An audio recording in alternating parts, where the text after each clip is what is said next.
নাটোরের green valley park এটা হচ্ছে গ্রিন ডিম পার্ক। তো এখানে ঢুকতে হলে 40 টাকার টিকিট নিতে হয়। এখানে কিন্তু ফ্রি ফ্রি যাওয়ার কোনো সুযোগ নেই।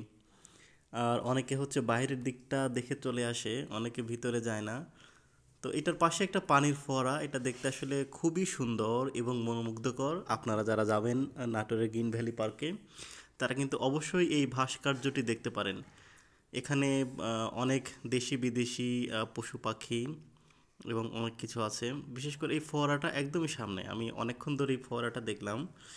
ফোয়ারাটার চারদিকে পানি পড়ছে এবং দুইটা ইংরেজ ভাস্কর্য দেখতে বেশ মনোমুগ্ধকর। তারপর যেটা এখানে হরিণ আছে, এখানে একটা হরিণ আছে। আসলে এই হরিণকে যে পরিচর্যা করে তার সাথে আমার কথা হয়েছিল।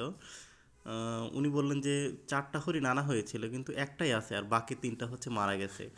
তো এই হরিণটা খুবই বন্ধুবৎসল এবং মানুষ দেখলে কাছে চলে আসে। আমরা এই হরিণকে অনেক কিছু খাওয়াচ্ছিলাম।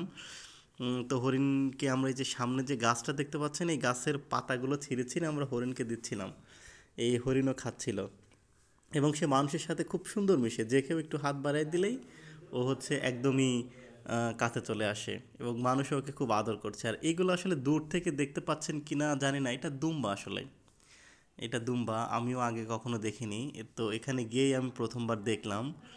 এই দুম্বাগুলো দেখতে অনেকটা আমাদের সেই ছাগলের মতো। এটা হচ্ছে ময়ূর। ময়ূরের অপেক্ষা করলাম অনেকক্ষণ যে সে পাখা মেলে না।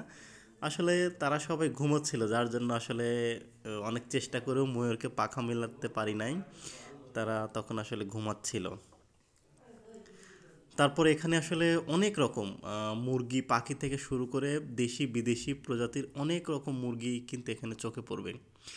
যেমন হচ্ছে নাইট ব্রাহ্মা, তারপরে হচ্ছে লেয়ার ব্রয়লার থেকে শুরু করে দেশি বিদেশি যত রকম আছে এখানে কিন্তু দেখা যাবে। তারপরে খরগোশ, এই খরগোশগুলো আসলে খুবই সুন্দর, সাদা ধবধবে, দেখতে অনেক ভালো।